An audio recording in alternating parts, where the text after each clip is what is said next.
been crazy hot on the Thunderdome. Yeah, the Thunderdome's been good. We've been hot in the Thunderdome. We bringing Tommy back in tomorrow, John? I'm trying. He didn't say he was coming in yet. All right. Yeah, you said you were coming in. Yeah, I can be there tomorrow. I have to leave at like 1 or 2. I have a wedding, but we usually roll before that, so we're good.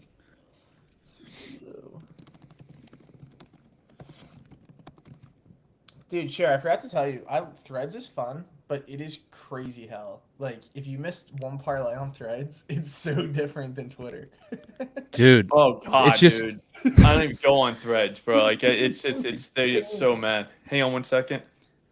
Yeah, you just gotta post and then like get out of the app completely. Yeah, that's literally what I'm doing now. Like, I'm going in like and they're like plus 4,000 parlays, and they're like trolling me. And then I hit one on Sunday that was like 25-1. It was the one I sent you, and people were still making fun of me. Is that him, John? Oh, you might have muted. Wow, if that's we won't name him. We won't call him by name. We'll say John's biggest fan. We'll call, well, that's how we'll describe him here. Yeah, dude, it's crazy. I think that's his name. Hang on. Wait, was it him calling? For anybody who hasn't seen today that's in the chat right now, Slop has a I don't know if it's a hater or a biggest fan or something, but somebody who cares a lot about Slop.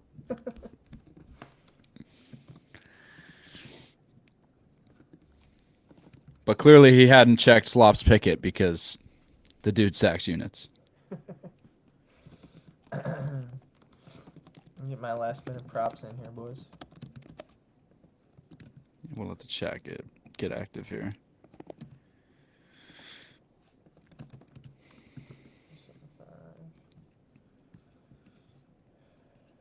Guys, drop your Thursday night plays in the chat. We'll go through a couple of them. My bad, guys. Doing some detective work. Trying to find the guy. I'm sure we got him. We fucking got him. You got to send him a care package or something. Man. I know. I was gonna send him an edible arrangement. An edible arrangement. I mean, they're Bet Sharper. You know what I'm saying? Bet Sharper, who's another guy in DubClub. I've got a dude who emails me every single day words I can't say in here. So he's got a guy like you. I think everybody's dealt with somebody like this if you've been on gambling Twitter long enough. Oh, bro, this guy called me. Maybe not to this day, extent. Dude. Just calling my phone all day with a private number. But one time he slipped up. Poor bastard. But now he told me, enjoy watching over your shoulder. I'll be talking with Kristen soon. Be ready. That's my wife. He's literally messaging me this. Just like, bro, come outside, John. Let's talk. Like he was outside of my house. Like, dude, you're too much of a pussy to call me with your real number. You're not outside of my house. There's no chance. It's wild, dude. Dateline, dude. Yeah, it's nuts. But yeah, let's move curious. on. I kind of want to bet this game. Yeah, I do. I hope he's in the chat right now. I want to know what he's on in the game tonight. I don't know if he's had much time to do research, but I'd love to know. So he no longer has a Twitter, so that sucks. He's gonna make a new one, though, I'm sure. Yeah, that's bad. It's got deleted. Millionaire Bets Club this time. Just the millionaires. Yeah, lost a couple today.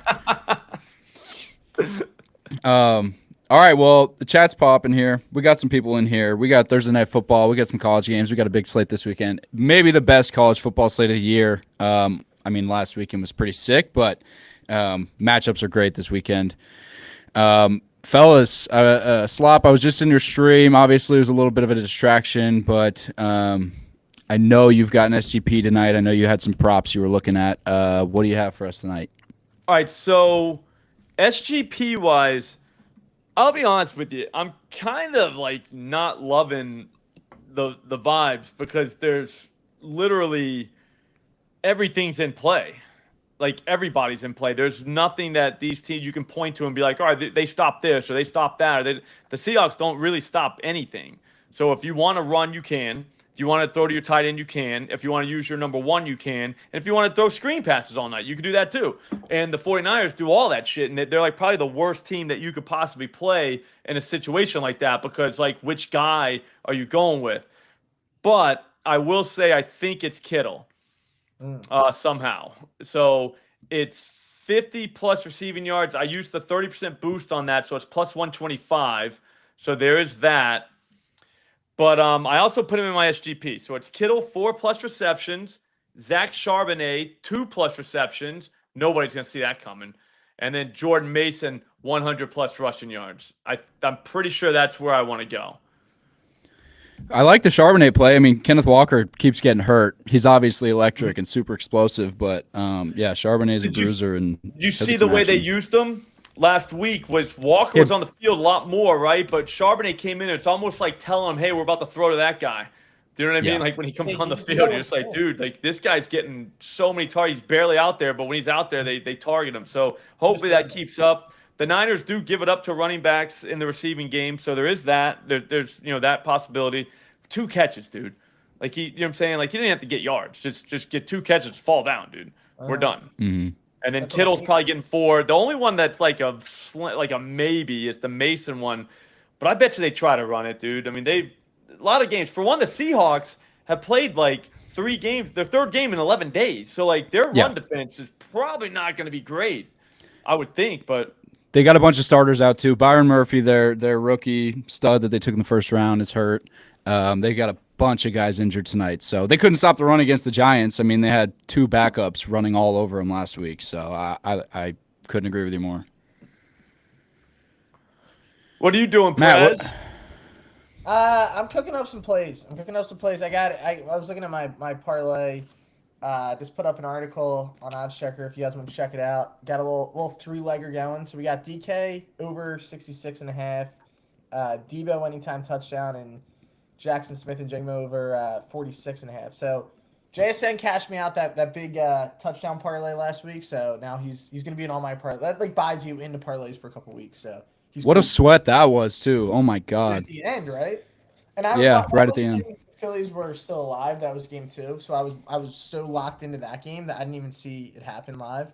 But the Twitter notifications, you always know you hit a play when it's that or you're getting trolled. It's one or the, one or the other when you have like 30 notifications at once. So that was a happy time. So saw that came through. But John made a good point. It is tough because there's so many players that can go off tonight, and there's so much talent on both sides. Like Seahawks, which wide receivers are going to go off, and same thing with the Niners. But you just got to pick them right.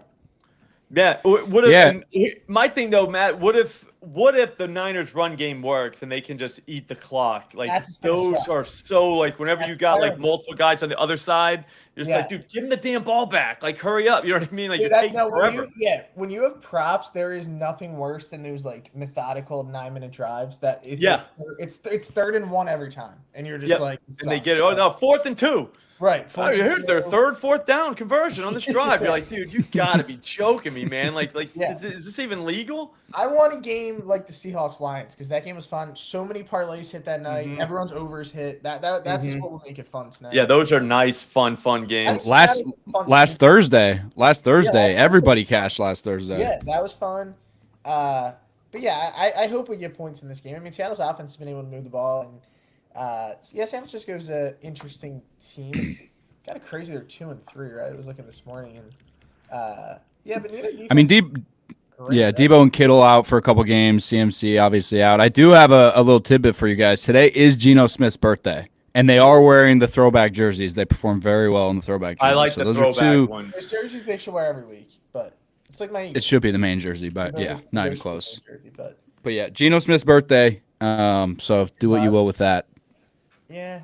I don't know. I mean, I took his over too. I'm just hoping they throw a ton. I took Charbonnet, his over. I think he's hit. Well, I got it on you guys ever played the DraftKings Pick 6? I don't know if you ever played that, but hey, give me 1 second, guys. Yeah, you're good. Keep us informed, John. Let's hope he's all right here. We don't know. This could get crazy. But yeah, he's on his Pick 6. It was like 13.5 or something. He's hit that every week. So I think he'll get I mean, and we got some people in the chat that are heavy on the Niners. Honestly, like I would not expect if the Niners win by 2 or 3 scores. Seattle's defense is so beat up, and they have more depth on both sides of the ball. I don't know. Sorry, All right, I'm gonna. No, that was mine. Oh, okay. Yeah. I mean, I'm on the Niners as well. It's a tough game too, though, because like I typically love betting like the bounce back spot, right? And both of these teams have kind of been struggling the last couple weeks. So I don't know. I think San Francisco could definitely pull away in this game, but I also wouldn't be shocked if it stays tight early and second half they separate a little bit. We also want to stay close for props, right? Blowouts also kill props, so let's keep it somewhat close. Yeah, hopefully. I mean, I will say after what the Giants did to Seattle last week, I do think that team's going to come up energy-wise. I mean, that's an embarrassing loss, especially the way that it happened. Just, completely fumbled in the last 2 minutes there. Geno drives them down the field. They have, great moment, get into field goal range. It was terrible. So I think they probably had a good week of practice, but 3 games in 10 days or 11 days is insane for an NFL team. So who scheduled that? That was not the kindest to the Seahawks. But the other crazy thing is, even though they just lost that game, lost back to back, like they win tonight, they're 2 games back up, and at least over the Niners. I know the Cardinals. And Seattle wins this game. I mean, it could go a long way, right, for the rest of the season. Huge. This is a huge game. Yeah. And try to sneak one out before CMC comes back. Obviously, it's like every team in the West is trying to get one before. Yeah. For sure. Which is there a timetable for that, or are we just like probably going to see him in like December? I don't think he's playing this year. I think maybe he'll play in like. Yeah, that's what I was thinking. I was like, dude, this doesn't seem good. But when you got to go to Germany, once I saw Germany, I was like, okay, this is bad. I don't know if he's just. I don't know. I don't know what to make of this. It seems like he's continuously. Like, there's an update every day that's just like, yeah, he'll be back in November or December, but then it just like keeps getting later. So, I don't know. I mean, he wasn't supposed to miss any time, right? Like week 1, it was like a surprise when he didn't play. So yeah, of course, no surprise from Shanahan there or any coach really hiding their cards, but he's wild. got what? That's still one of the wildest things I think I've ever seen happen. Like the first pick of everybody's fantasy draft, basically. You know what I mean? Like, he ain't playing. You're like, wait, what? Yeah, he was just secretly hurt the whole season. Yeah, it would have been nice to know. He's got bilateral Achilles tendonitis, I think. We're fucked. And he's going to like Kobe's specialist that helped with his Achilles. Like, that's a terrible sign. A lot of people in the chat on the Niners. You don't go to Germany if your ankle. Yep, correct. Appreciate you, Clonator. Gino birthday narrative. Hey, man, I'm just saying. I don't know if I'm going to take anything with it, but I'm just saying. It is his birthday. You guys got any action on the college games tonight or tomorrow, really? I got nothing. I was supposed to hang out with Tommy G this morning, but I forgot I had an appointment, and I was like, dude, we couldn't like talk, and I was like, that sucks because that would have been pretty sweet because Tommy's good. Dude, his primetime college football, his Thursday, Friday college football videos have been, other than I think last Friday, he's been on fire. Yeah, and they're just fun. Yeah, the Troy game, that sucked. It's like I watched that video he put out later, and I was just dying laughing. So I was like, bro, those happen. Those games where like they're the worst. Like if you watch them, you're like, dude, this team should have won, and they lost by 4 touchdowns. Yeah, there's games. You know what I mean? Like if you actually watched it play out, you're like, dude, it's crazy that this team didn't win and they got blown out. Yeah, dude, the midweek college football games are the best. They're like fake. I feel like video games watching them, but I don't know. I did like James Madison tonight, first half, but that's probably going to be my only. UTEP's really bad too. I bet on UTEP last week, and they lost by like 40 at home, so might fade them. I know they got Western Kentucky tonight, but the weekend's going to be electric, right? This is one of the best college. Dude, we got Oregon, Ohio State. I mean, maybe game of the year. Yeah. How about the new Big Ten? I don't know. Right? Bama, Georgia. I mean, yeah, I'm true. an SEC That's guy, tough. so the idea that we have Bama, Georgia is crazy. But this could compete with it, right? Like this is still good. Like, dude, this weekend is actually ridiculous. Like, I usually have an idea right now, but I have no idea right now, like how I'm going to like attack this. Cause I like to do it in a way that's going to keep me like having action in like a lot of windows throughout Saturday, but not too exposed to the board. Cause it's college football and I'm not that good at it. So you know what I mean? Like you want to have maybe a couple plus money moves. You hit one, you move on with a profit, and you were entertained all day. But I don't know where I'm going, man. There's too much, dude. Like, it's way too good. One game that might be underrated a little bit, Kansas State, Colorado too. If Colorado wins that, they're gonna be right in it to win. Yeah. Every team's right in the Big 12. It's crazy. They are. Yeah. There's like 10 you could If they justify. win this one, I would be. I mean, then their path isn't really that crazy. The only ranked team they play would be Utah. So like, they could do it, which would be interesting to see if they. I think they lose this weekend, but I know a lot of people liking Colorado this weekend. What do you think about Penn State? You got James Franklin already making excuses before they head out west. He's already complaining about the travel. What do you think about that game? He complained about sitting on the bus for an hour. I think that's not great. I think they lose that game, though. I do think USC wins. But because USC lost to Minnesota, right? They lose that heartbreaker against Michigan. They could easily be undefeated. But it's two different styles. But at the same time, USC actually has a defense that's way better than what we've seen in years past. So, yeah, I think USC pulls off the upset, but that spread I was surprised to see how large it was. 5 is a weird line. Every game with 5 has been weird. I thought that game was going to be like a pick'em, so the line actually kind of does scare me a little bit. I mean, I get Penn State's ranked 4th, but like, what was USC ranked 2 weeks ago? They were top 15, right? Before they lost to Michigan, I think so. Mm-hmm. I mean, college football's weird. Like, you lose 2 games, you're out of the top. Like, USC's still a team that can play like a top 10 team. And it's this is what Penn State does every year. It's usually against Michigan or Ohio State, but they always go on the road and lose against a big time team. So yeah, I think Penn State's gonna drop this one. Yeah, I mean, are you guys taking anything on Ohio State, Oregon? I'm almost scared to bet it. I feel like I want to live bet that game and just see whoever scores first, and then take the other team. You have to bet that game, but that's what I'm saying. It's so I don't know. Yeah, I mean, you got to do it, but like.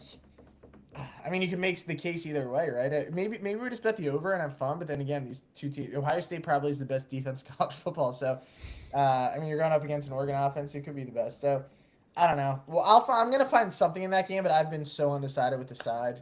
I really don't know where to go in this game. I think Ohio State's the much better team, but it's at Oregon, so I won't be shocked if Oregon wins that game. And we got Texas. Yeah, night game over there will be crazy. And Texas Oklahoma. Oh, yeah. I mean, dude. Oklahoma's great Saturday, dude. That's nuts. I mean, I don't think they're going to win the game, but 14.5 is a lot of points at home for Oklahoma. You know, the game of the day could be Ole Miss LSU. That could have 1,000 points in that game. Yeah. That could be really fun. That could be a really fun game. Arizona BYU is going to be fun. That's a 4:00. That should have been like the 11 o'clock game. Arizona BYU is going to be a bunch of points. Mm-hmm. What's the total on that? It's only 40.5. I was surprised by that. Why isn't Clemson favored by more than 20? Clemson's looked real good, and it feels like Wake Forest should not be only 20-point underdog. The total's at 61. They need style points, too. Yeah. And they know it, you know? Yeah, since they've lost. That might be a spot in the early window. They've been killing teams. Like, they haven't been beating them. They've just been. Yeah, no. They beat Florida State by enough last time, right? Barely. Mm-hmm. Like, they had them early. I thought it was going to be like a 40-50 burger. I was like, damn, this is going to get bad. And then it didn't. I think they kicked 7 field goals. I think in the red zone, they kicked 7. That's not good. That's a recipe for, not scoring a lot of points. Yeah, that's not going to make you score. Florida State did cover the closing numbers, 16.5. So they did. Yeah, they did. I was going to take them 13.5, and I switched it to Missouri at the last second, and that did not work. That was bad. That was bad. Later on the day, I think I had Indiana, and it was 29.5 team total, and they ended up dropping the 40 burger. They're another one that Indiana's not a joke. Yeah, so what's up with Indiana? They could kind of play. Yeah, but look at their schedule is very easy too. Like they. Oh yeah. But here's what I'll say though: they've been beating teams, so there is that. You know what I mean? If you show me a weak schedule and they're just getting by here and there, they're beating the dog shit out of these teams. So that kind of tells you, okay, well. That doesn't mean they're going to beat better teams, but at least they whip these teams. They're supposed to. But they don't have to play Ohio State, Oregon, Penn State. It's not their fault. They don't make the schedule. Yeah. No, they do play Ohio State. I'm sorry. That was the one. Oh, I don't know. What do you guys think? Kurt Cignetti may be the guy. He may just be the guy. He could be somebody, dude, because James Madison was waxing people out of nowhere. They wear purple. We remember the purple team, dude. In Purple football, team's that's not. You don't do that. We've always said You it. cannot back the purple team, but they did. So All right, so if Indiana loses one game, you think they can make the playoffs? Because they're at home against Michigan. they could beat Michigan, dude. They They could. should- They'll probably be favored, don't you think, at home against Michigan this year? I don't know. I mean, right now they're ranked higher, so I don't know. My friend's calling me again. Yeah, he's in the chat right now. What's he saying? That's hilarious. Yeah, he's asking how your wife's doing. He's telling you to come outside. Well, we appreciate the engagement. We're not going to entertain you and give you more Exactly, attention, buddy, but we do appreciate buddy. the engagement. You'll never come to my house. I guarantee you. You will never leave. All right, I guarantee you. You come knock on the door, motherfucker. Yeah, he's scared. He lost his Twitter account, so he's all set. He doesn't have a Twitter anymore. Yeah, he's on a different one that has Diddy as his profile picture. So Well, I mean, that makes sense. That's awesome. Yeah, that tracks. That tracks. Yeah. But he's got another. Well, Slav, do we have an update on Lieutenant Dan? Where our thoughts lie on Lieutenant Dan now? Sucks on Lieutenant Dan. I was hoping. I was really hoping that I had a new hero, because when you zoom out and think about it, this dude was about to live through a Category 5 hurricane on a sailboat that's just not like equipped for that, right? And like he was saying, I'm not leaving, I'm staying on this. I was like, dude, I'm in. But then I heard like he set some chick on fire like recently. Like he punched out an EMT, I think. He actually went to prison for that. I looked that up to make sure. But one thing I will say, there's rumors going around that he's a pedo. That's a different Joseph, whatever his last name is. Not the same guy. That guy's in prison. This guy's in a sailboat in Tampa with no leg. He got one leg. So Lieutenant Dan's just a little bit rowdy. He's just like, he gets after it a little too much. Yeah. Florida guy. He's a pirate. He's literally a pirate. So like, what do you expect? Party. I'm saying we could hang out, but like he can't be my hero. Yeah. You know what I mean? Like I need a better hero than that guy. But yeah, all his arrests, I will say this, like a lot of mugshots on him. If you look at what it was for, it was always like failure to appear. Like he got a little hammered. I mean, just I don't know. The guy's fired up, man. He's only got one leg. You know what I'm saying? He's in Florida. Like he likes to party. I get it, man. But like the setting people on fire, that's a problem.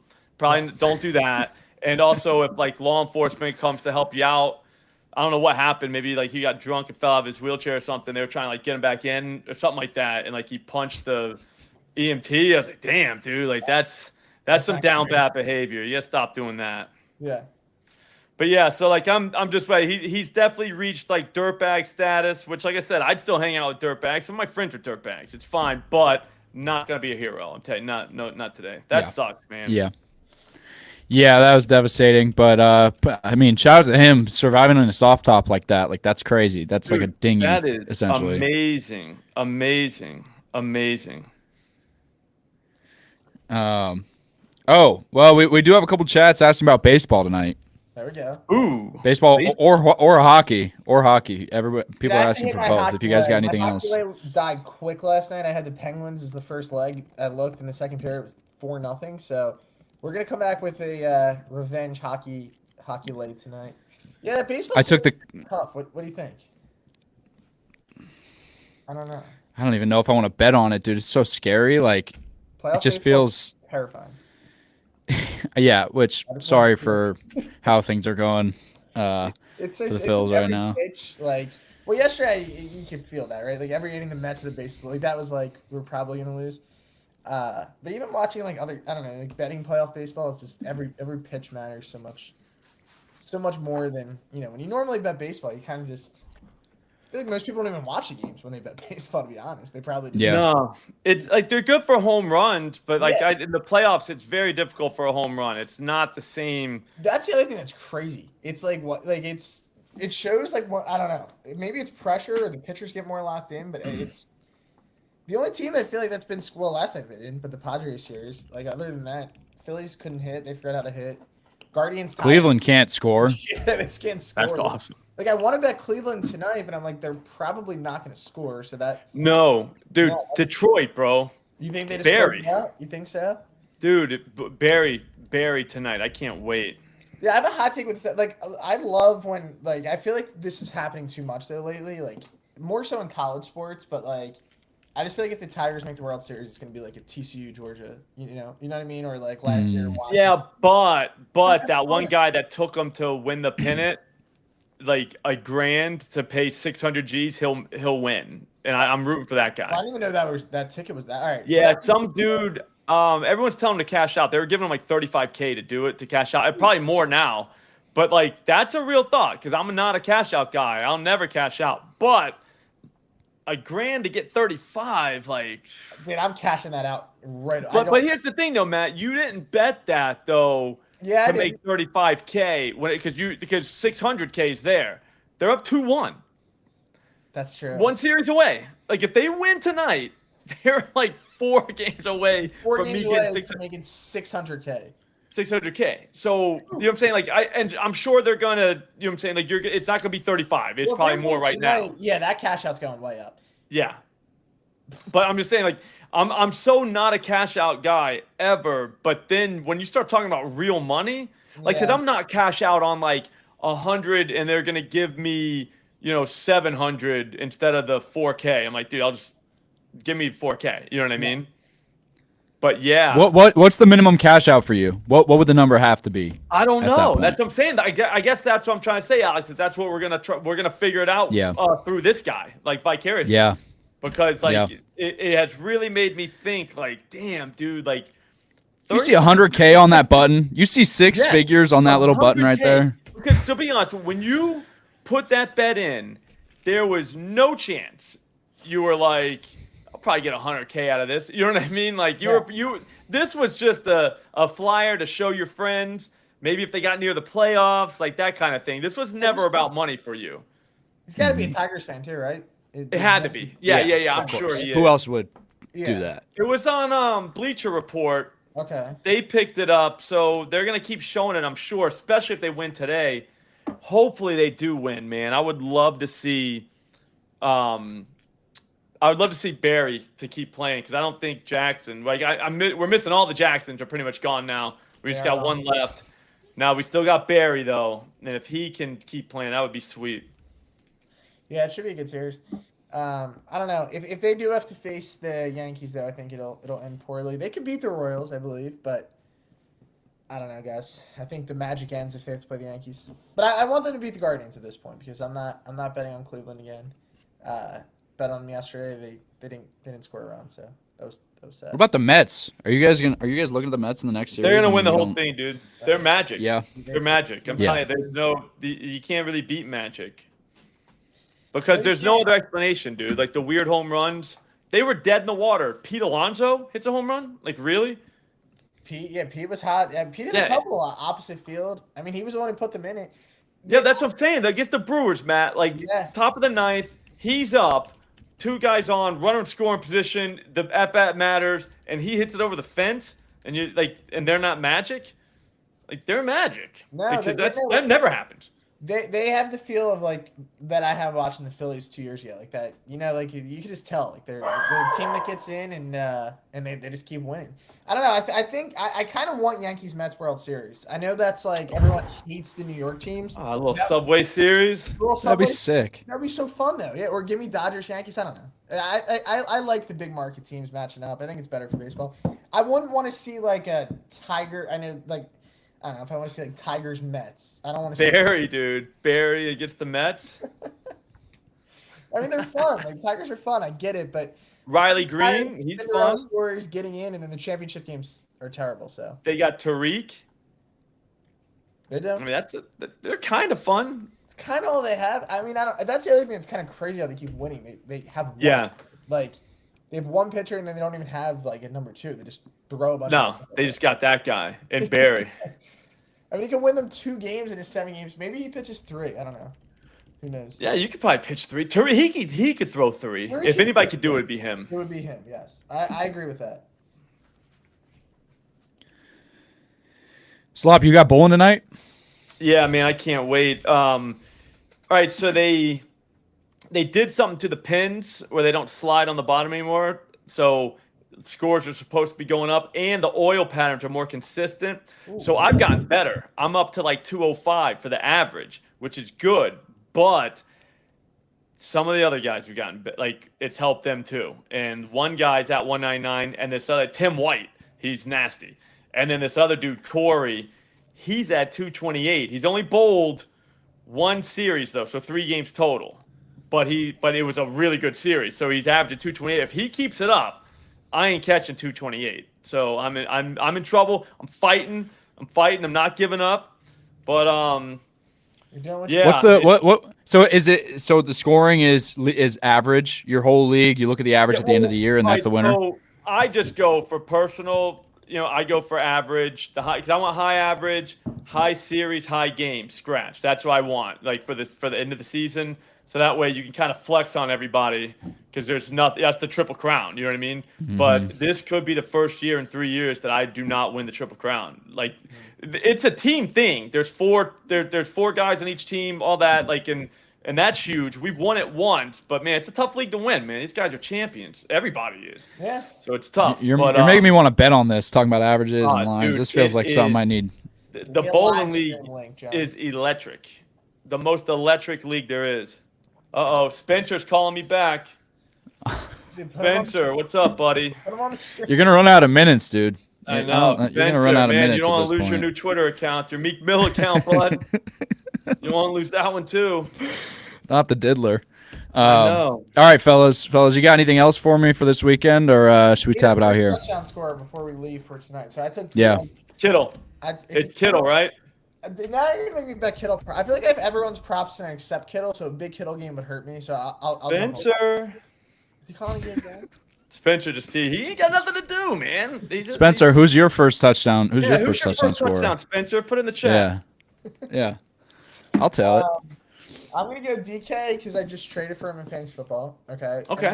Smart. Listen, I think you have to have one on each team. Like I just think that makes it more fun, right? Like because if you just have one and then you lose the coin flip, that there's no worse feeling than not even getting the ball. So yeah, no, that's tough. You know what I mean? Just put I put 0.25 on both and see if we can win. And then I'm taking Debo. I'll take Debo. I think Debo's gonna run it in though. Okay, a little reverse to Debo at like the 4-yard line. Addison said Ayuk is gonna score the first touchdown. Dude, that's the thing. They have so many. Addison's a mush. Come on, Addison. There's so many, dude. They literally have everybody's in play, bro.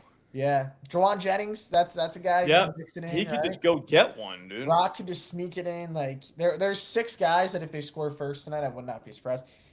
Seattle's the same way. They got 3 studs, 2 running backs that could do it. I don't know. I got a high odds one for you. I got a juicy one. He's actually started to get work into the. He's been in the game plan a lot more lately. AJ Barner, backup tight end for Seattle. Yeah, he's been getting some catches, plus 4,000. They kind of like him, dude. They do. He's a stud. As much as I want Noah Fant to be good because he's another Iowa Hawkeye, but that which might be something I do tonight. 2 Hawkeyes to score, Kittle and Noah Fant. That's kind of smart. If anyone's might throw that together. It's you. I think you just got to put that in. Right. Even if it's $5, just throw it in. Yep. Feels right. Feels right. All right, fellas. Well, I really appreciate it as always. Obviously, guys, I'm dropping their free trial links underneath the chat. Go subscribe to their DubClubs. Go check them out. 3 free day trial for both of them. Get in on the action for the weekend. Gentlemen, best of luck in your bets. I appreciate it. Appreciate you guys. Take care. Later, guys. Have a great day. See you, fellas. The dog's loose. They just said, have you seen the new dog, Matt? No, I got to see him. Check him out. Wait, you got another dog? Yeah. You're right. Oh, another boxer, dude. That's a cute one, too. The doghouse. I know, buddy. That's a big dog. I know, she's fired up. The dog loves me, dude. Yeah? How old is it? May 20th? So whatever today is. Okay. Do the date.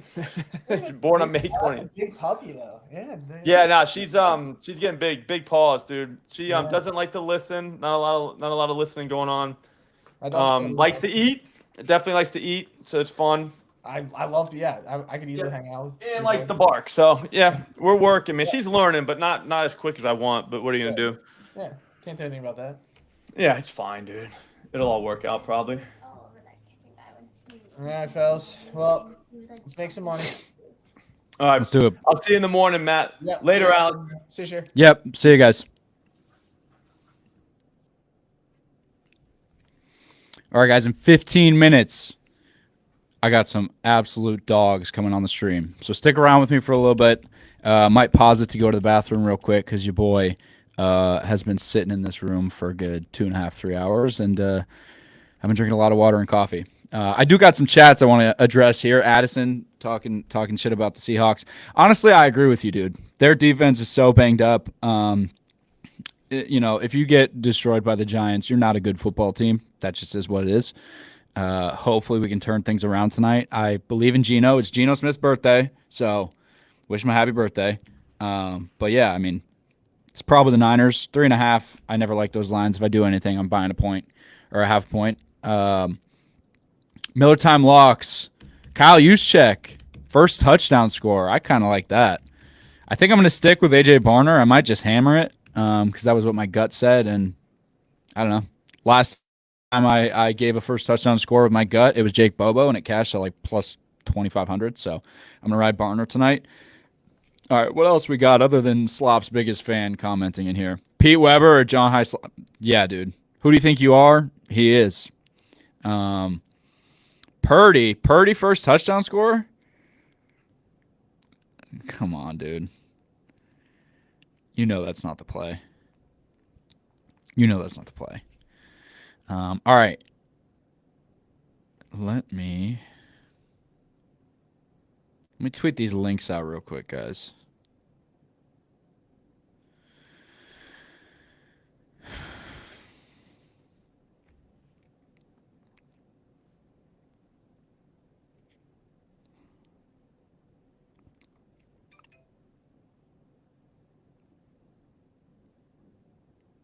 Give me 1 sec, guys. Drop some plays in the chat for me too. I'll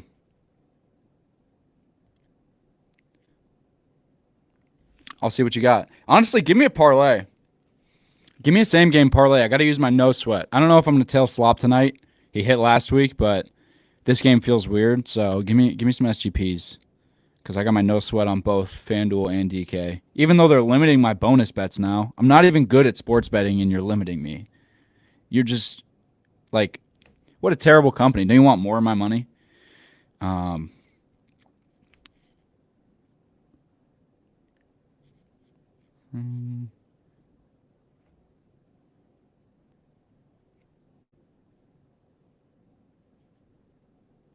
Cool.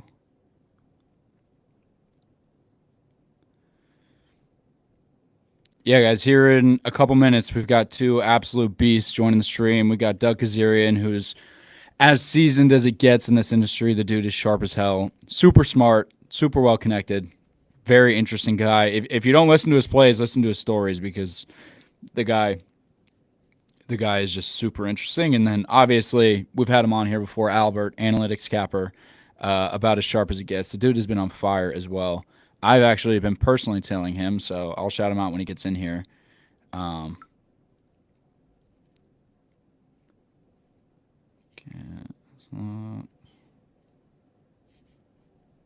Free. Yeah, guys, and all those free trials are underneath the stream. I'll tweet Doug's and Albert's once we get them in here.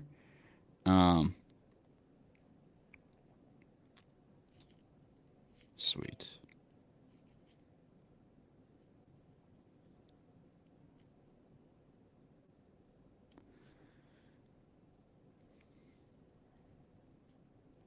Cool.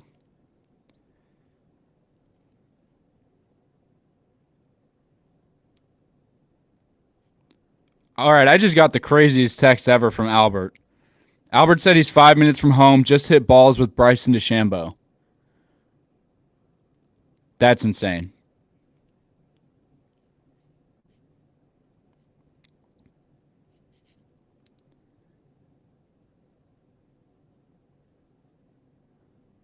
Wow. All right. Yeah, he tweeted it out. I'm gonna go retweet it. That's insane.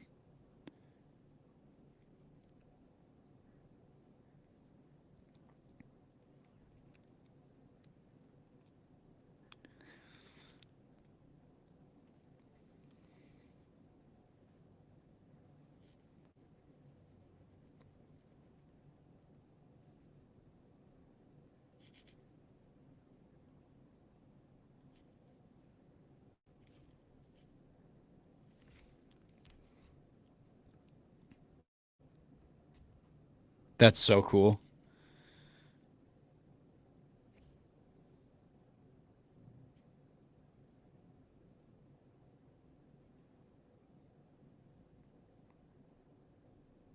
All right, let me hop back in the chat. If you just sent a chat, I apologize. I haven't read it. I haven't been in the chat.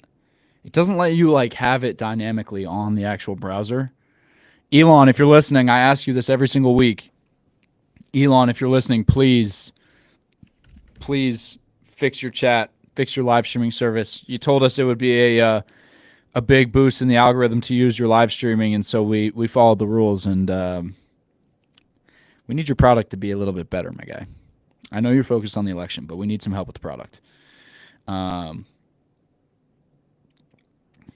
Doug's asking how to join. Hold on one sec, guys.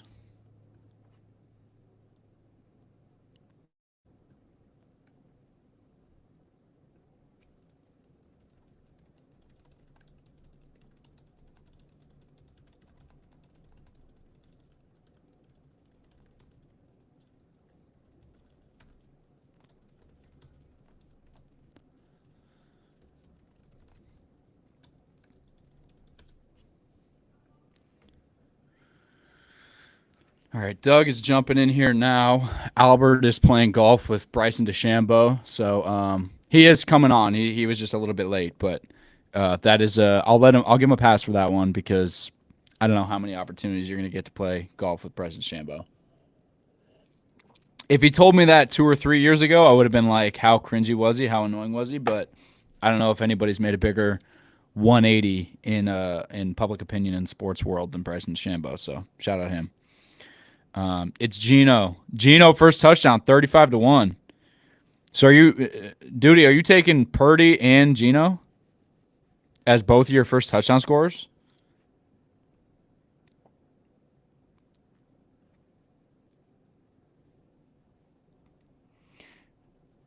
How's this look? There he is. This looks great. Right, What's up, Doug? How are you? Good. I have a sweet camera. I'm going to need to change the settings. Yeah.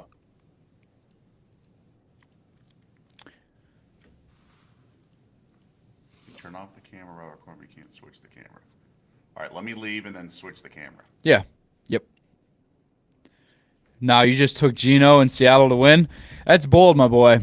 Our defense is not in a good spot right now, but I mean, I love it. I'm not going to bet. I do think the Niners win. I'm not going to bet on the Niners because I just refuse to bet against my own team, but I love that you're with us. JSN over 55 yards, JSN over 4.5 receptions.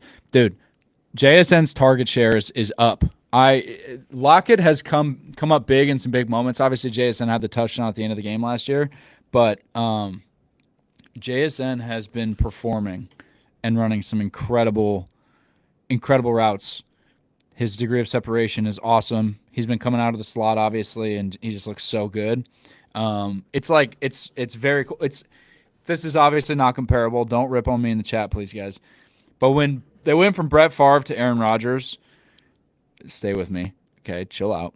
When the Packers went from Brett Favre to Aaron Rodgers, it was like, oh my God, they replaced him. They got a guy who's just as good, just as consistent at the wide receiver position at a much lower level of talent and importance and relevance. That's what's happening with Tyler Lockett to JSN. It's the passing of the torch to two guys who are incredibly talented at what they do at the same position. San Francisco money line, don't love the hook. I mean, what over 49? I hope this game goes over. You're going to take it at minus 205 though. I mean, if you're taking it with the over, obviously I understand that, but if you're taking minus 205 money line, unless you're really betting some, I mean, at any point, no, I would never do that. I would never bet a money line or any line like that solo. But I will say you probably know more than I do. I'm a terrible sports bettor. Line makes no sense, though, after last week. That's a great point. I mean, it's in Seattle, which is a very hard place to play. It is Geno Smith's birthday. Mike McDonald, I wholeheartedly believe in him as an incredible coach. So I think he'll figure it out. And, you know, Ryan Grubb gave Kenneth Walker the ball, 5 or 6 times last week? That's unacceptable with a running back that good.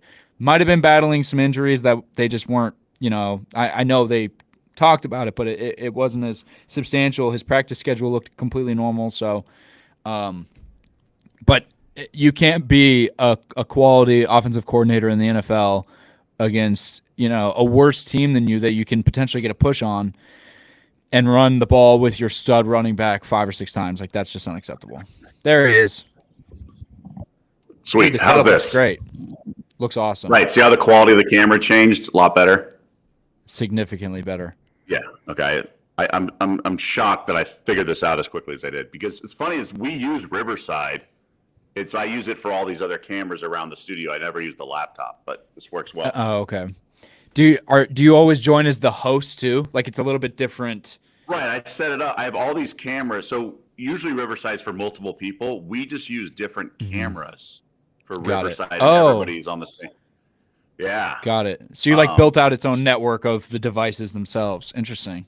That's a really good idea. But it's the same Wi-Fi. So we had a little trouble early on, but this was like over a year ago. But they did updates and they said, "Oh no, we didn't work it. We didn't fix it on our end, but they fixed it."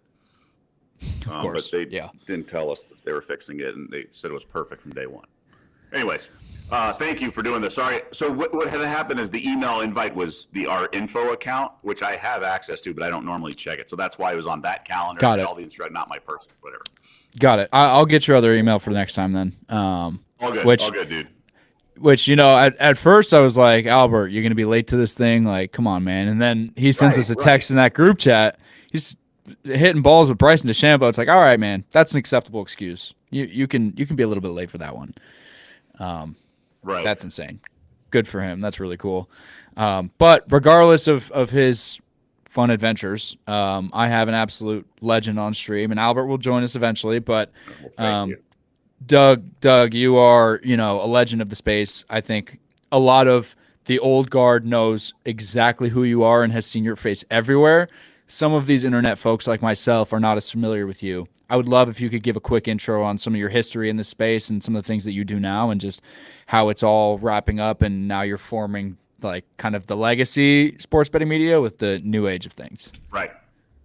Well, cool. I appreciate that. It's very nice. So yeah, I just happened to come along very into betting, growing up with 4 older brothers, loved it, all that good stuff. And then this was prior to legalization, of course, many years. So it was a whispers and NFL broadcast, things like that. So I was a local TV guy, like Ron Burgundy, but for local sports, or Champ, I guess, in Anchorman. And so my career took me through Vegas. So it's kind of like minor league baseball where you climb the ranks. I was actually in Iowa, which you know well. So I did. Then I did Vegas, and then when in Vegas, I was able to cover sports betting like it is covered now, like with bad beats and talking about your pick of the night on my local sportscast, the local newscast, right? Let's go to so and so with sports, and I would talk about gambling and bad beats and stuff. And then I went to ESPN. And then when legalization hit, I was able to host the Daily Wager, ESPN's first betting show, do a bunch of betting content, appeared on SportsCenter, talking about all that stuff, radio, Behind the Bets podcast, all that inventory. And then I moved to Vegas with ESPN. We launched the Vegas studio, Daily Wager out here. And then about a year ago, I went on my own to do a company called Only Players. I don't know if you can see the sign behind me, but we're basically content and subscribers, and we have a bunch of stuff we're going to launch actually in the next couple of days, maybe within the week, on content we're doing for other platforms. And that's where we're headed on a lot of this stuff. And this is exciting to partner with DubClub because, yeah, you're right. In a lot of ways, I'm an OG. I had a lot of meetings with suits at ESPN and pushing why we can do betting content. We should be doing this. We should be having the show. I was involved with launching Daily Wager, obviously. And, here we are when now the world is caught up, meaning the world like other networks, things like that. And now I'd rather operate in a platform that is all sports betting all the time, as opposed to still having to compete within ESPN circles or really any network they're TV networks. I want to work for a betting network or betting platform. And that's what we're doing in a lot of ways. And, we're cross promoting here. Yeah, and it's not niche anymore. There was a point where You could argue that it was just back corners, like you mentioned, and it's everything now at this point. So if you're not specializing, you are falling behind because there's so much within this, from sport to sport, from bet types to props to fantasy to this wacky world. There's just so much going on, and yeah, I mean, we really appreciate you working with us because you bring a lot of experience that I think nobody here has that is incredibly rare. And I had a meeting with you and Albert a couple weeks ago about some really cool plans that are in the works moving forward, and I'm very excited about that stuff. But Doug, I do appreciate you being on here. Albert has just joined us, Analytics Capper. Before we get into anything, Albert, you just had a very cool experience. Can you give us a little bit of a rundown for that? Oh, I think you're muted. Can you hear him, Doug? So he's just nodding. He's not muted. Can you hear me now? Oh no, here's good. We're good. There he is. Yep. Yeah. Okay. So just setting it up right here. I was in DC for a couple of days for work. Flew back last night. So, my thing when I get back from out of town is like let's go to the club and play a few holes. Ended up being 18, right? And then we had a few drinks, obviously, and then we had steak, and it was a really pleasant day. Then I was on my way out of the club, and this guy by the name of Bryson DeChambeau walks in and started hitting balls from the driving range. So I'm like, well, I guess I'm going to stay for a little bit and hit some balls with him. And I was literally in the bay next to him hitting balls, and then we just, I just broke the ice, and we started talking for a while. So that was amazing, lifetime experience there. How was the power up close like that? I mean, I know he mashes the ball. What's the swing like up close? Yeah, the sound is completely different, and it's not like how he was 3 or 4 years ago, right? He was like bulking up and doing protein shakes and trying to drive the ball 400 yards. But now it's like precision, and you tell that he was not going 100%, but it was still awesome to watch. Yeah, he really has prioritized mobility, and it's interesting. I mean, he's evolved as a person and as an athlete quite a bit. He's made quite the turn over the last couple of years. His YouTube channel is awesome. I think he makes some of the best content in the game. He's really cool. Well, that's sick, and a fair excuse to be a couple minutes. Actually, you still weren't even late. I think you still made it right on time, so that's awesome. But fellas, thank you both so much for joining me. This is awesome. You're both people that I have a lot of respect for, and are incredibly sharp, and I'm a bit of a mush, so just like me and probably a lot of people in the chat, we are here to listen to two people who are very good at this, and we have an incredible, arguably one of the best college football slates of the year. Obviously last weekend was awesome, but great matchups in college football this weekend. Could be a very fun Thursday night football game in the NFL tonight. I'd love to maybe start with today and then work our way into the weekend on some other stuff, but Doug, I'll start with you. Are you looking at anything out of this Thursday night football game? We got Seahawks, Niners. I am a Seattle fan. It is Geno Smith's birthday. Niners are a 3.5-point favorite. The total is 48.5. It's in Seattle. Seattle's played 3 games in the last 10 or 11 days, so could get interesting. Doug, what do you got for us tonight?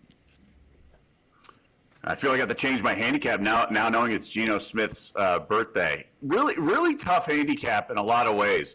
Both teams coming off disappointing losses, as we all know. Niners blew their second 10-point fourth quarter lead against a division opponent too.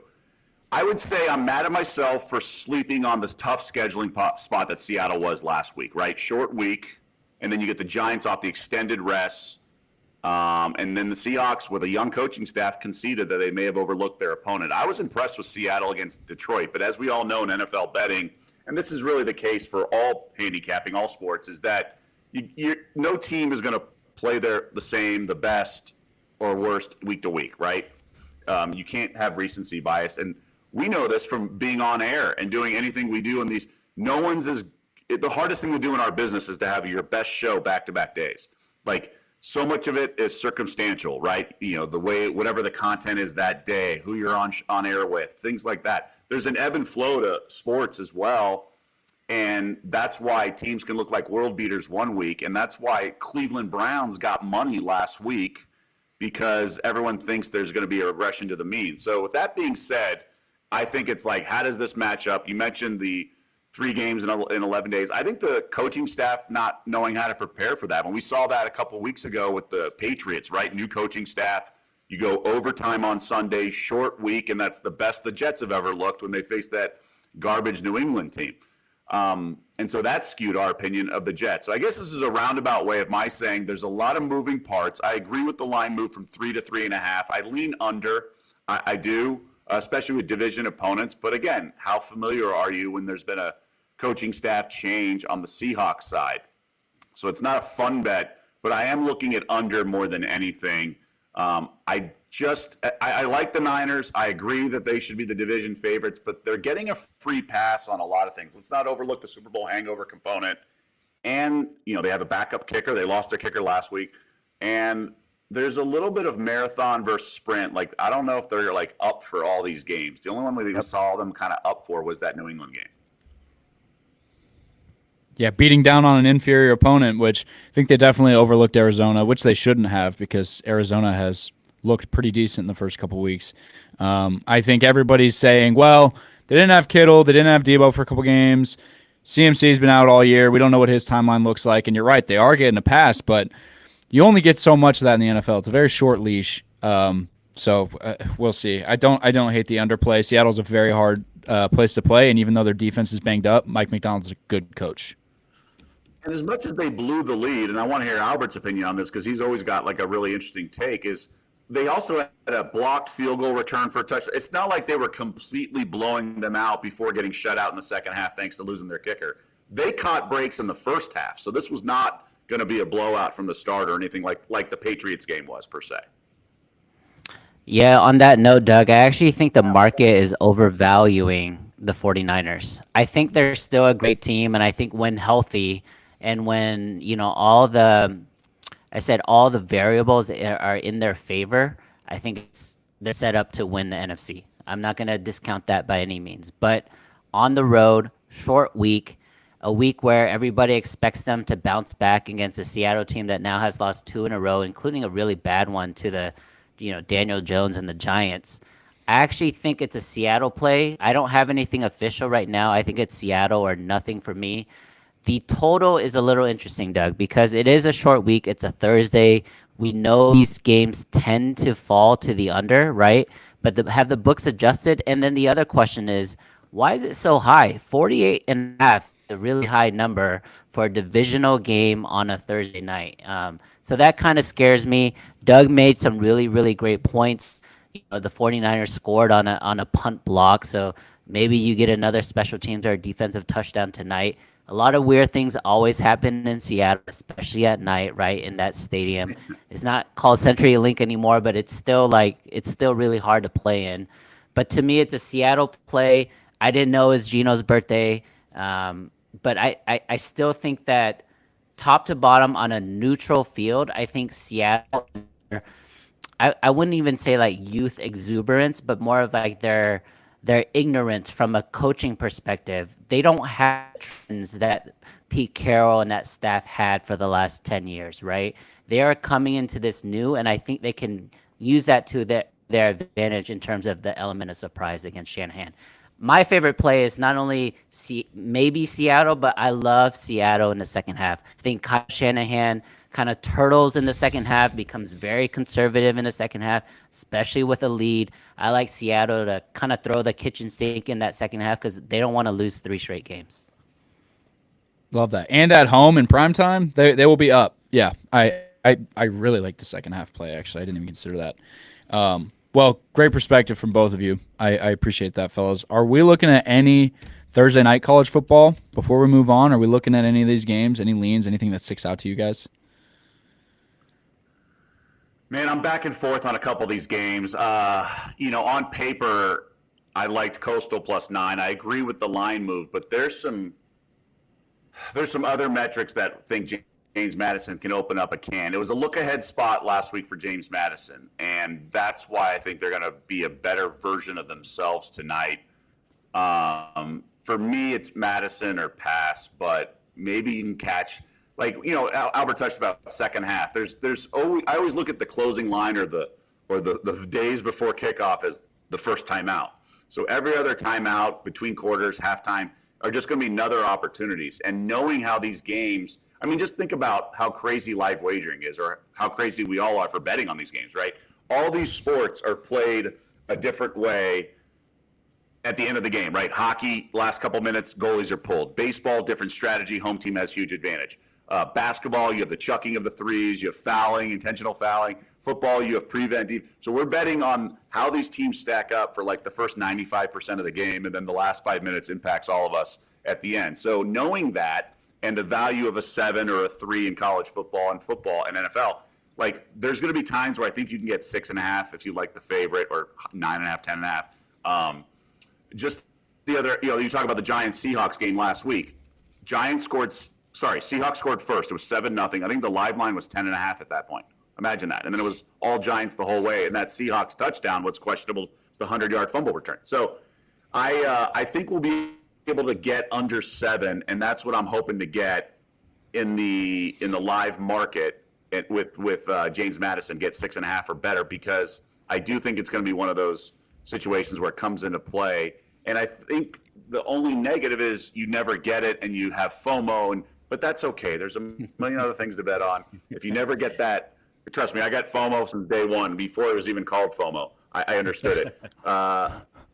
But I would just say I think it's important to kind of wait and just be patient and wait for what you want. Like Albert, let's say the Seahawks blow him out from the start and he doesn't get his Seahawks second half bet because the game just got away.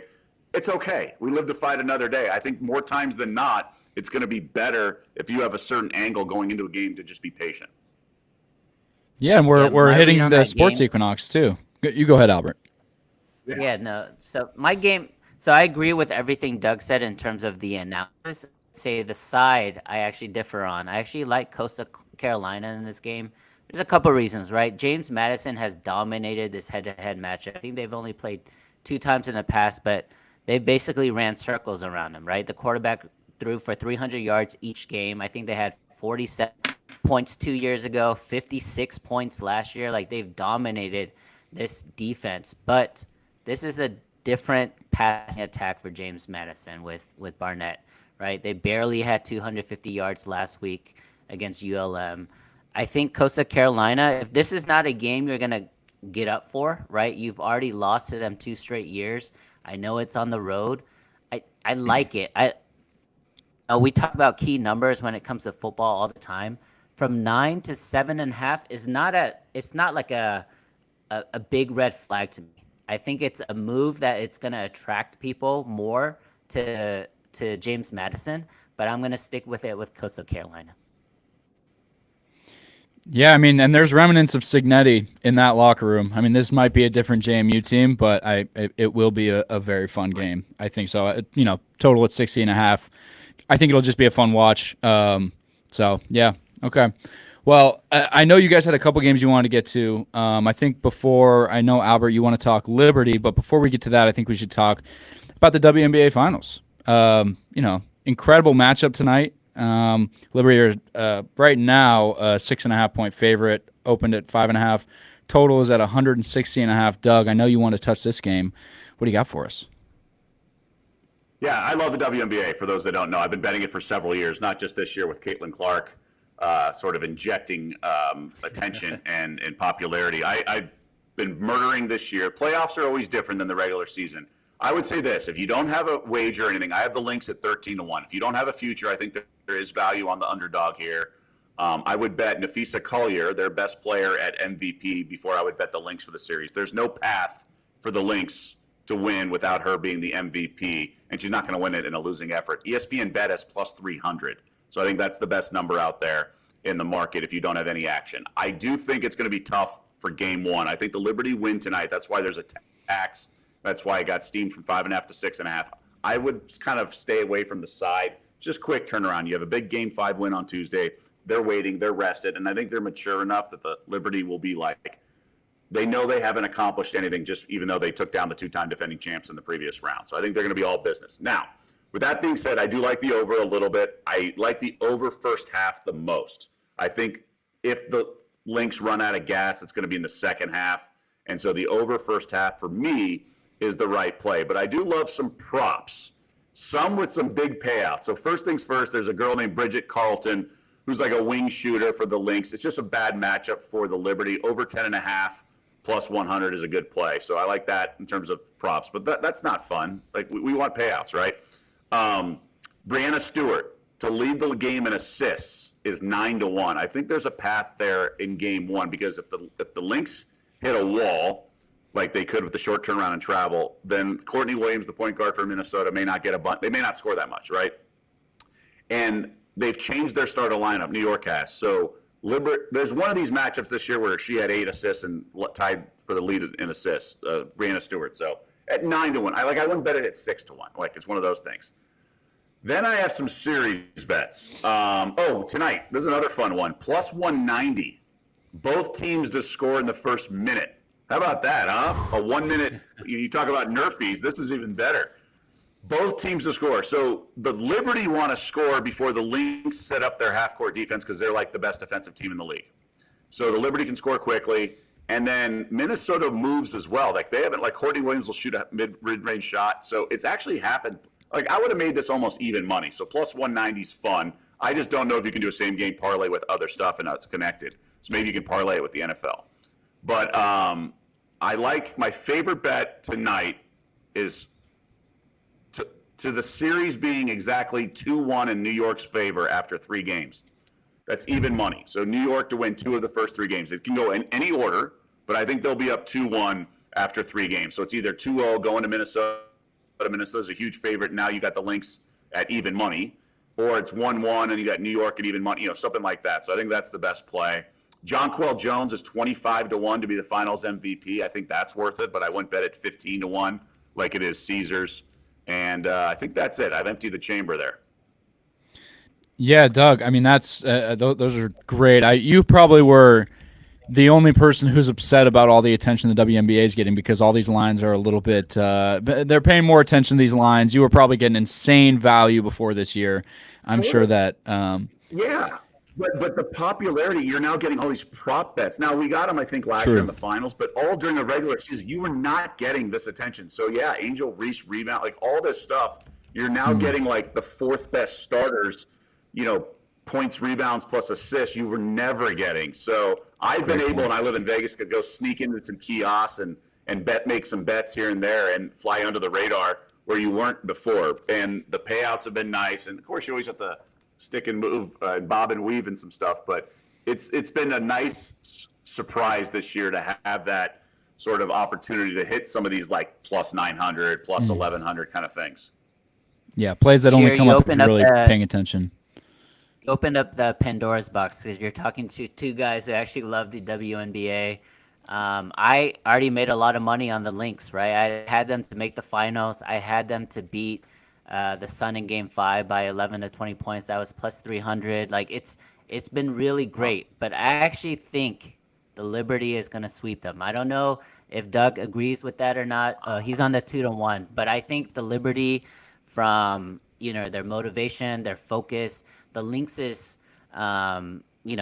the gas getting empty. I think this is their 4th game in 7 nights, and it's not getting better, right? They're still going to play every other night. So they're even playing on Sunday. They're going against the NFL. No one's going to watch it, right? So there's going to be opportunities, in my opinion, to find value, but I do think the Liberty is they just look like they're on a mission to win, and Sabrina Ionescu has definitely developed into a great number 2 option on that team. And I think, for those who don't know, the WNBA, even though it's gotten a lot more popular with Caitlin Clark and Angel Reese and all that, the lines are still relatively sharp and relatively soft. So when you compare it to the NFL, their NBA, or the MLB, you're actually going to find more edges long term, right? You're not paying minus 115 on something where you could be paying minus 105 on the WNBA.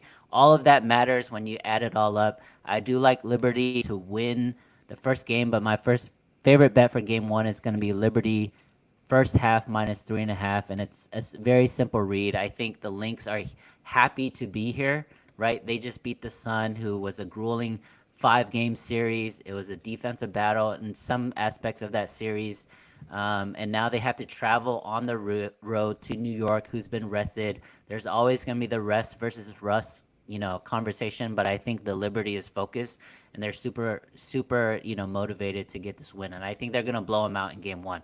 So instead of just doing the full game where you might be chasing steam now, I'm just going to be on the first half because they're going to come out with, with their knockout punch. Yeah, and I think you're totally right about. I don't know if there's piggyback some of that. Yeah, no, go ahead. No. So wait, Albert. So I agree. So what he means by that is the market's still relatively soft. So the limits on like game day in the NFL, you can go bet like 6 figures on like the Seahawks tonight, right? You can bet $100,000. And so there's these groups. They're called syndicates. They have a lot of money behind it and a lot of data, and they have a lot of people behind it. So for them to go put 6 figures, a couple $100,000 on an NFL game, they all chop it up, and it's still worth their time, right? They still each individually have like a share of like $40,000 or something. You cannot get that much down on the NFL, or sorry, the WNBA. So if you can only get like $2,000 or $3,000 on an NBA Finals game on game day, it's not worth their time to do that. So that's why they're out of the market, so to speak, and they don't influence, and that's why it's less sharp or it's softer, because you have these huge groups that shape the NFL market or college market that don't shape the W market. So that's the reason why it's an individual like us, like it's still worth our time to bet a few grand on a game and then also be able to hit some of these props at nice payouts. As for I don't think the Liberty have the chops. Like they were focused last round to bet the Aces and they were up 2-0 and they got smoked in the second half of game 3. Like it's just human reaction. We've seen in previous years, even when the Aces had a far superior talent, we're up 2-0 on the Sun a couple years ago. They got lost in game 3 on the road. I think it's really hard to go. So if they go up 2-0, it's like a max bet for me on the Lynx. And Albert, I want to ask you, what do you make of the regular season matchups that the Minnesota Lynx kind of own them, and because of defense and the passing? So Minnesota's a team that moves the ball around like 7 passes and then has like a layup or an open 3. They surround one player, their best player, and they have shooters all around, and they lead the W in assist percentage. So New York's defense is okay. Now they've changed their starting lineup, and they're better now with Phoebus instead of Vandersloot. But I'm curious, do you put any stock in the matchup during the regular season where the Lynx kind of own them head-to-heads? I don't, because last year where I think it was, I forgot who won the in-season tournament equivalent in the WNBA, but then they faced the Aces in the finals, and the Aces beat them. And we're actually seeing the same story here in this year, where the Lynx won the in-season, and now they're facing, the superior team. I just like, Doug and I kind of agree with this. For those who don't know, Doug and I met up back in June, and he was already trying to get me on the Lynx. And when I started to analyze and dive into the Lynx, I fully agreed with him. So this was pre-Summer Olympics, pre-break, and he was already on the Lynx because of their 3-point variance. I honestly think Minnesota is happy to be here. Whereas New York, so I agree with you where the pressure is all on Breanna Stewart, all on, Sabrina and Jones and Vandersloot and that entire franchise. But I just think talent is going to reign through. And I think this is where me and Doug agree. I think Breanna Stewart, when she is playing at a MVP type level, it's a ceiling that for the Liberty that, the Lynx cannot get to. Yeah, you want to talk about a team that's motivated. The Aces were crowned champs from day one at the beginning of the season. Everybody was saying back-to-back. The fact that you were this early on the Lynx, I mean, that just shows how sharp you are and how much you pay attention. And the fact that you guys aligned on that. The win total was 17.5, I think. It's crazy, and they won. Flew over. Yeah, flew over. Easy. Yeah. I mean, that's going to be a super fun series. I hope it's more competitive than what Albert thinks it'll be, because I will be watching. As a year one fan, as an Iowa fan, as a Caitlin Clark guy, I have found the WNBA to be super entertaining and arguably have some of the best sports drama that you can find. It's just a completely different dynamic with this league. It's been super fun to get into, and that's why I bring guys like you on who have been paying attention and who know the opportunities of these types of games and series. So that just is a testament to your guys' work ethic, and it's not a one sport thing. It's not a one season thing. It's 24/7, 365, and that shows in moments like this when you call out the Lynx in June. So that's awesome, guys. Albert, you had another game that you really wanted to cover. You mentioned Liberty. I'd love to hear what you got for this game. I'm sure there's some more college football bettors in the chat than there are WNBA. But guys, don't sleep on WNBA. You heard it here. Ton of value. Yeah, that's just a continuation of what we just talked about, Sheer. So I like the Liberty in the first half to kind of dominate Minnesota. I think they win. I call it always. So Liberty first quarter, Liberty first half, Liberty full game. I think the first half is the safest of the three, so that's kind of like my official play moving forward. But I don't know if you want to get into the big college football slate this weekend. I know there's Oregon State.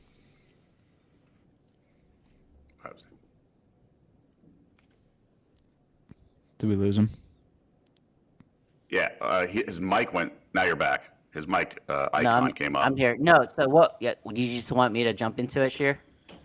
Yeah, I mean, Oregon, Ohio State. I mean, it's talk of the town. As a Big Ten man myself, and after Alabama lost that game last week, I'm already jumping onto the narrative of the best conference, even though we're probably still far from that. But I would love to hear from both of you on the game of the week, potentially game of the year, other than Alabama, Georgia, or Oregon, Ohio State at Oregon at night. The 2 versus the 3, incredible matchup. What do you got?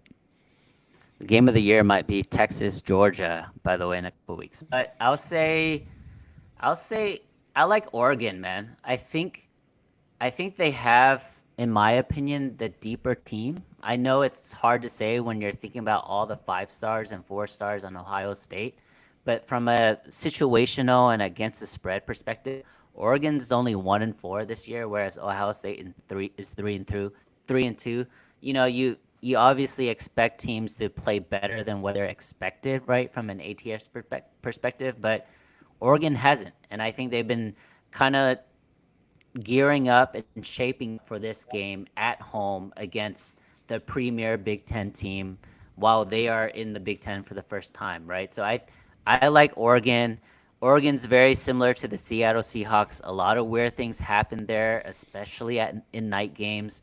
And I like the quarterback and what they're playing and how he's playing. And I'm a big believer in Oregon's coaching staff. So I like Oregon here +3.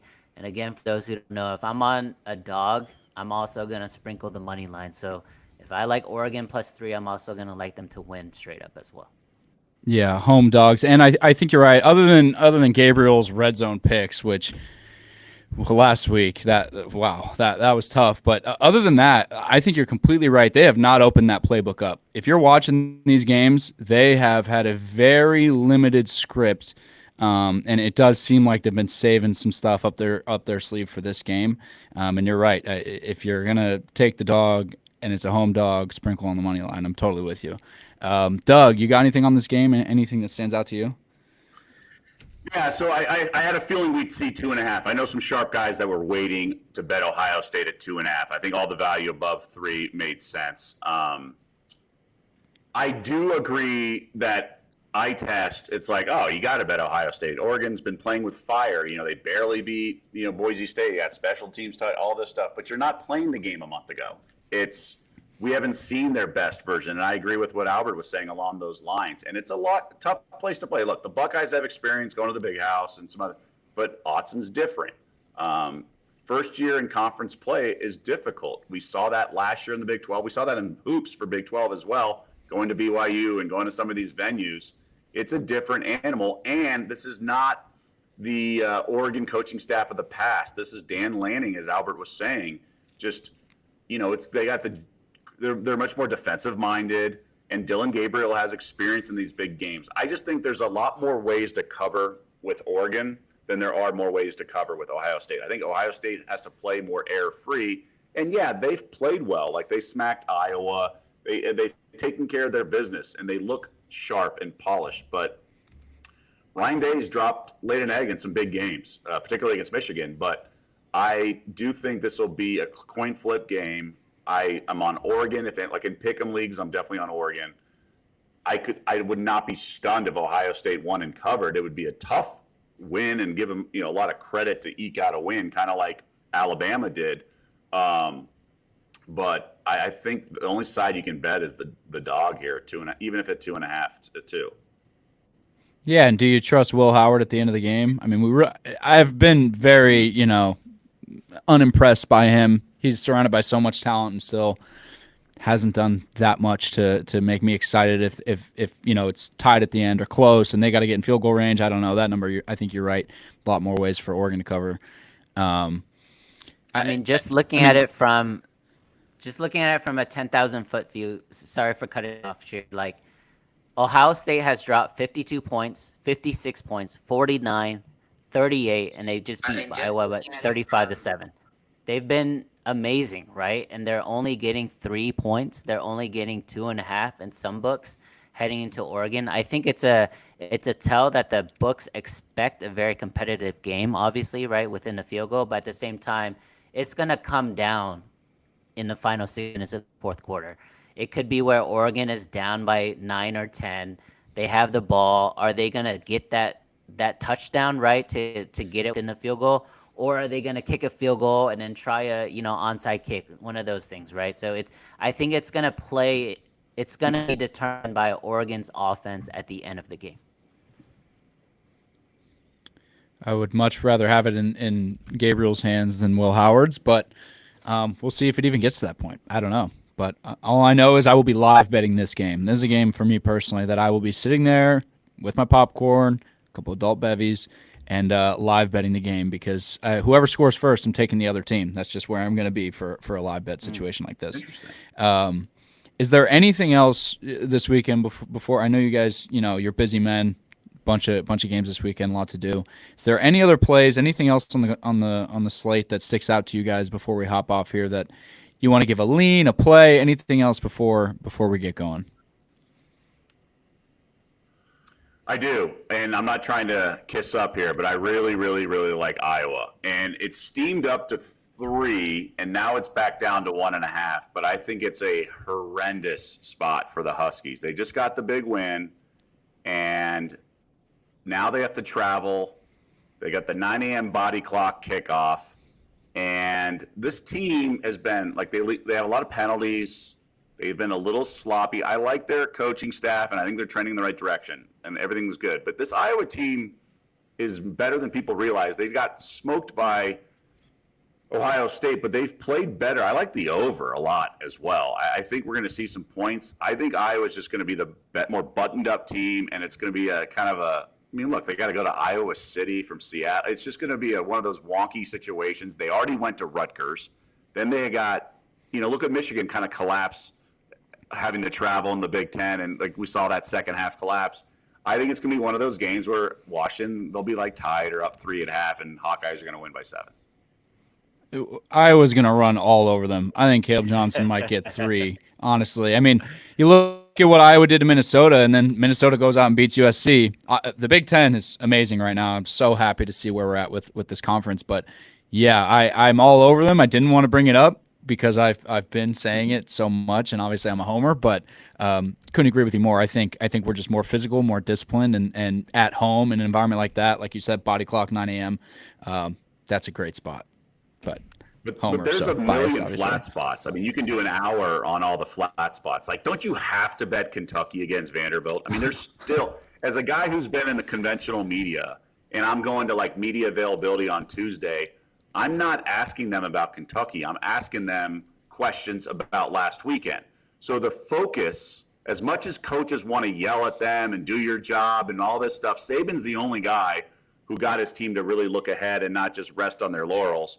It's more about, these young kids not having the professional maturity enough to not just – I mean, they beat Alabama. The field goal post is still in, downtown Nashville, I think. So the whole city's been cheering. It's the biggest win in the program history, and they're a bunch of kids, right, 18 to 22-year-olds. How do they not look past Kentucky, or how do they not focus on Kentucky? It's just human nature. I think you have to bet Kentucky, but there's a bunch of potential flat spots, right? At some point, it's going to catch up with Miami. They have another tough one. And then Cal, how about Cal? The whole school was immersed in game day. They should get boat raced. So I think it's going to be fascinating. And again, you can do an entire discussion on a few teams, and that's the beauty of college football. One week affects you for the next week, and we have some just classical situational handicapping spots this weekend. And you have Kentucky after the Ole Miss game going into a bye, and then coming to this, like that's a ton of momentum for a team that is getting completely overlooked in this game. It's an incredible spot. Talking Albert. about flat spots. I was looking at the NFL, and this might not be pleasant for our DubClub leadership there in Chicago, but Chicago Bears, they just won. They just beat the Rams 24-18, very impressive. And then they boat raced Carolina 36-10 when Caleb Williams looked like, a potential MVP candidate. Now they're only getting 1.5 at home against Jacksonville, who are just 1-4. And I am not a Doug Peterson fan by any means. I think he's potentially lost that locker room. But that line is screaming in your face that is a Jacksonville play. I'm not sure if I'm going to do it yet, but that's something that alerted my eyes. Jacksonville 1-4. They're only 2-3 against the spread. They have not won on the road. They're 0-3, and not only that, but they've gotten dominated on the road, right? So, especially that Buffalo game where they lost 47-10. But again, with all that being said, and all the momentum Chicago has, and it's at home, and it's at Soldier Field with the win, they're only 1.5 favorites. That to me is crazy. I think part of this is the London game. So I think that's might be part of it. Yeah, this is the London game. That's what a little bit, but I still completely agree. I think Chicago. We know Jacksonville. We know Jacksonville owns Europe. Yeah, they own Europe. So Right. Exactly. And I mean, Chicago won their. Let's be honest. Chicago won their Super Bowl last week. I know it's just the Panthers, but with the trade and everything that happened between those two franchises, that was a must-win situation, and it was a DJ Moore revenge game. I completely agree.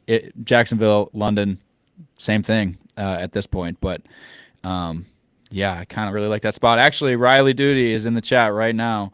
Scared as a fan, always bear down though. Yeah, we'll see Sunday. Sip your coffee at 8:00 in the morning and see how we're feeling. I have a potential stink bomb in terms of flat spot. Like the Houston Texans had a monster win last week, right?